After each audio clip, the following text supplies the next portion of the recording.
Hablando de golpes bajos, Rodrigo, pasó lo de ayer, el presidente anuncia que tiene COVID y pareciera que es un pecado que el presidente se enferme, porque pues él no es, seguramente no es un ser humano, ¿no? Tiene que estar siempre bien. Pareciera que es un pecado que se contagie de COVID o que cada que tiene un padecimiento de estos, inmediatamente ya le meten que infartos, embolias y todo lo que ayer, como una forma de proyección de su mismo interior, de lo que desean y de lo que quisieran que sucediera y de lo que quisieran que le sucediera al presidente, porque calculan y calculan bien, ojo, calculan bien que la única manera posible hoy de truncar la transformación en estos momentos es la muerte del presidente. Están pensando que esa es la única forma en la que podrían truncar la transformación. Tal vez les asiste en eso la verdad. El trabajo de nosotros es madurar la transformación y es algo que queríamos que hablar y tenemos que hablar de qué hacer sin López Obrador cuando termine su sexenio. Pero le apostaban a eso.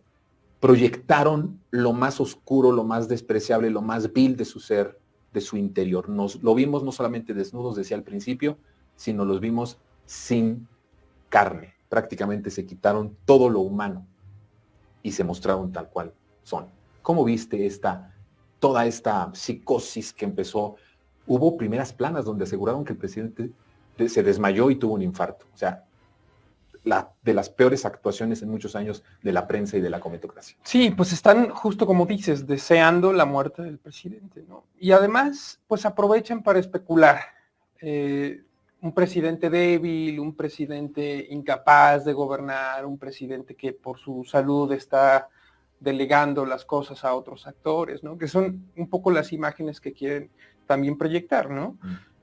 A final de cuentas, ojalá todo vaya bien con la salud de Andrés Manuel y en 2 o 3 días, ¿no? Porque el COVID en estos momentos ya no te incapacita una quincena, te incapacita algunos días, gracias a las vacunas, gracias a los cuidados de los doctores, y lo vamos a ver continuando en esta dirigencia de la transformación que está llevando a cabo.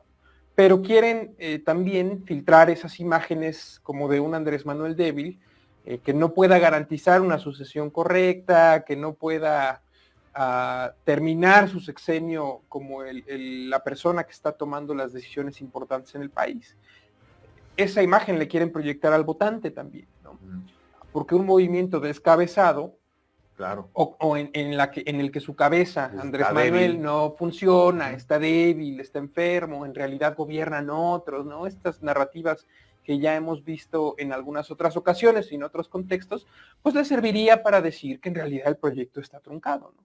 Por eso ha sido muy importante, primero, que yo creo que muchos medios han sido muy irresponsables con estas especulaciones, y ha sido muy importante que todos los actores del gobierno, de los medios más serios, que yo creo que incluso algunos que podrían ser tendenciosos u opositores, también guardaron alguna línea, ¿no? de decencia. No fueron tan descarados. Exacto. Y no están jugando con eso, ¿no? Yo creo que en democracia tendríamos que avanzar hacia el respeto a la vida del oponente, del adversario, y hacia los buenos deseos en lo personal. Como hablábamos hace un poco dentro del movimiento, pues tampoco estamos para desearle la muerte a alguien en la derecha, y en la derecha tampoco deberían tener esas actitudes, ¿no? Creo que en el movimiento, si bien en la opinión pública a veces salen esos mensajes, ¿no? Imagínate a Felipe Calderón o a Enrique Peña Nieto, que también en algún punto se especulaba con su salud, sí habían actores, o más bien personas, que exageraban de este lado. Pero creo que las personas representantes del movimiento, las personas que hoy están en el gobierno de la Cuarta Transformación, han sabido ser correctos en ese sentido, en el sentido humano con la oposición. Hablábamos, para poner un ejemplo un poco más político, de cómo Andrés Manuel se lleva bien con los gobernadores de los estados la última vez que estuvimos acá. Y también creo que Andrés Manuel y en general el movimiento sí se diferencia en eso, ¿no? En ese buen trato a las personas humanas. Yo creo que este momento nos deja eso de reflexión. La democracia no implica la destrucción de la persona, del adversario, ¿no? Implica, por supuesto, una discusión muy fuerte, una gran oposición entre ideas, ¿no? Una Sí, un confrontamiento, ¿no? Que incluso puede ser ríspido, que puede ser muy fuerte, pero que no implica nunca meterse en los asuntos personales. No siempre lo personal es político y no siempre lo político es personal. Eso lo tenemos que tener claro. Y bueno, como tú dices, se desnudan, se quitan la carne, se muestran con el alma podrida, ¿no? Y eso tenemos que señalarlo porque esos eran quienes gobernaban este país y quienes aspiran a regresar al poder. Personas que no tienen ningún tipo de freno moral en desear una muerte y yo lo voy a decir, provocar muertes, causarlas, mandatarlas, porque hemos visto a los gobiernos del PRI y del PAN hacer necropolítica, pactar con el crimen organizado para desplazar a poblaciones y que entonces puedan las grandes empresas transnacionales ocupar ese territorio, fichar a los activistas, a los opositores, espiar a los opositores y jugar con la muerte de las personas. No se nos olvida la persecución a periodistas en los sexenios pasados, no se nos olvida el hecho de que Felipe Calderón declaró una guerra supuestamente contra el narcotráfico, pero en alianza en realidad con el narcotráfico para legitimarse, porque eso fue lo que le recomendó el Departamento de Estado de Estados Unidos, jugando con las vidas de las personas. En esa dimensión, en que no solamente deseaban una muerte o se proyectaban psicológicamente con la enfermedad de alguien que consideran su adversario, sino que realmente hacían necropolítica, política de la muerte, ¿no? Jugaban a administrar la muerte y a beneficiarse de la muerte de las personas, pues no sorprende esa actitud. Siempre han sido indolentes ante la violencia, siempre han sido causantes de la violencia y siempre han sido además promoventes y beneficiarios de la violencia. No sorprende que deseen la muerte. Cuando iniciaba el sexenio de Andrés Manuel se hablaba de promover un golpe militar, de hablar con los generales opositores, algún general cercano a Calderón por ahí, en retiro me parece, estaba hablando de ese tipo de cosas. Y durante varios episodios, bueno, por ejemplo con Evo Morales, que sufrió un golpe de estado militar abiertamente, donde su vida estuvo en peligro, donde se le buscó para asesinarlo, la derecha estaba llamando a esa violencia en contra de su persona y ha llamado a la violencia contra militantes de nuestro movimiento, contra intelectuales, contra activistas, contra personas del partido y contra personas del gobierno, incluido el presidente. Es la actitud de la oposición en general. Ahora, y ya para ir terminando y cerrando, Rodrigo, no quiero dejar pasar el hecho de, sí, por un lado, no es justificable, pero se entiende del actor político de derecha, ¿no? De los que defienden el proyecto que fue derrotado en 2018. Pero ahora no, vemos que no hay una división, es decir, los periodistas, los locutores, los conductores, tomaron esa misma postura del deseo y de la proyección de querer ver mal al presidente, de querer verlo muerto. Completamente, abiertamente, jugaron con la idea, coquetearon con la idea, sacaban un montón de informaciones, ponían un tweet que cortaba para que se dejara la suspicacia de qué es lo que estaba pasando, empezaron a crear toda esta atmósfera. Los medios de comunicación criminales y los trabajadores de esos medios de comunicación, al menos algunos reporteros, porque ojo, no se salvaron reporteros, muchos reporteros también que cubren la fuente de Palacio o que cubren la fuente del Congreso o la fuente política, empezaron a crear esta atmósfera de duda de que el presidente o estaba muerto o estaba en terapia intensiva. Y esto convierte a estos medios en medios verdaderamente y abiertamente medios criminales. ¿Cómo ves esa parte del punto de lo que pasó ayer con los medios? Ya no con los actores políticos, sino con los periodistas o los conductores.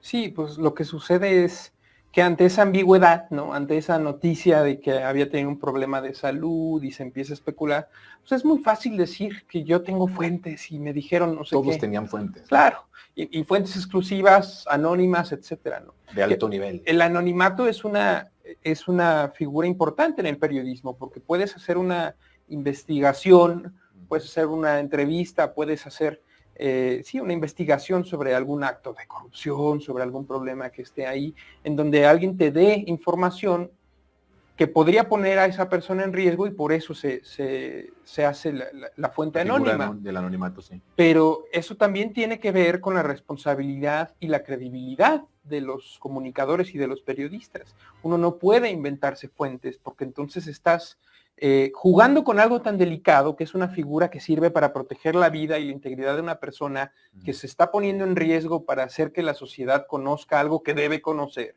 que es el oficio del periodismo, investigar y dar a conocer las verdades que otros actores están interesados en ocultar. Pero si pensamos en el periodismo o en la comunicación pseudoperiodística que domina en este país, que son los medios hegemónicos, como un poder político o como un actor político, que es lo que son, pues entonces no nos debería sorprender, tristemente no debería sorprendernos el actuar de estos medios de comunicación y de estos pseudoperiodistas irresponsables, porque entonces tan fácil como decir yo cubro la fuente, mi trabajo es trabajar para el periódico X, estar en Palacio Nacional y reportar lo que ahí sucede, me invento una fuente, me invento un comentario anónimo de alguien que dice que el presidente tal o que el presidente tal, y entonces tengo una nota. Estoy especulando, lo han hecho con absolutamente todo. Bueno, uno de los episodios más recientes y más chistosos fue que López Dóriga y algún otro más que no recuerdo, tenían la certeza, porque ya se los habían confirmado, una fuente anónima de Palacio Nacional cercana a la Embajada de Estados Unidos, que el avión presidencial de Estados Unidos no iba a poder aterrizar en el AIFA, ¿no? Entonces ya tenían la certeza, ya habían informado eso, y estaban especulando. Y al día siguiente o a los 2 días aterrizó el avión. Tristemente, pues no tienen credibilidad, ¿no? Y acá lo que tendríamos que hacer como comunicadores, como miembros del movimiento, del partido, como simpatizantes, como lo quieras decir, como personas que estamos de una u otra manera en esta disputa política y mediática, pues es saber reconocer las especulaciones y no caer en esos juegos. Porque también ahí actúa un problema que es de buena fe quizá, pero que nos toma por sorpresa o que nos agarra desprevenidos y entonces podemos comenzar a especular nosotros, ¿no? Con esas especulaciones que hace la derecha, en lugar de darnos cuenta de la actuación, de hacia dónde nos están arrastrando, que es un poco la misma lógica que cuando hay conflictos entre compañeros del movimiento, ¿no? Que podemos estar o no de acuerdo, pero nos arrastra ese debate que instiga la derecha, los medios tradicionales, y por tomar partido, por opinar, por genuina preocupación, pues entramos a hacer esa cámara de eco que no está alimentando el debate en serio.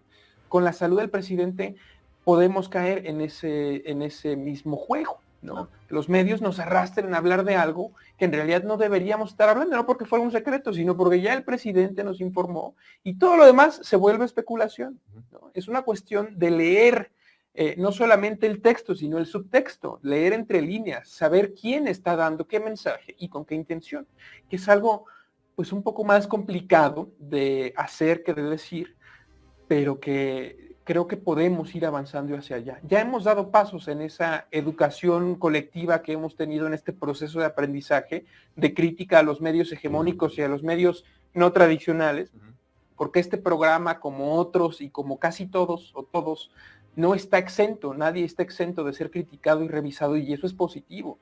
Demos ese paso como movimiento transformador, como Morena o como movimiento López Obradorista, para no caer en esas provocaciones mediáticas, que es muy importante. Sí, es verdad, es verdad. El tiempo se nos está terminando, pero lo dijo bien el secretario de Gobernación hoy en la mañanera, dijo eso quisiera, ¿no? Cuando hablaban del infarto, del desvanecimiento, del desmayo, que incluso un periódico en Yucatán lo puso en su primera plana, dijo el secretario de Gobernación, Adán Augusto, eso quisieran. Sí, en realidad eso es lo que ellos quisieran, como aquí ya bien apuntaste y como coincidimos. Te agradezco muchísimo el que hayas venido esta tarde a platicar conmigo, mi querido Rodrigo. Yo también te agradezco, Jonathan, un saludo a los compañeros y compañeras de Sin Censura y esperemos estar acá pronto. Claro que sí, las veces que quieras, por supuesto.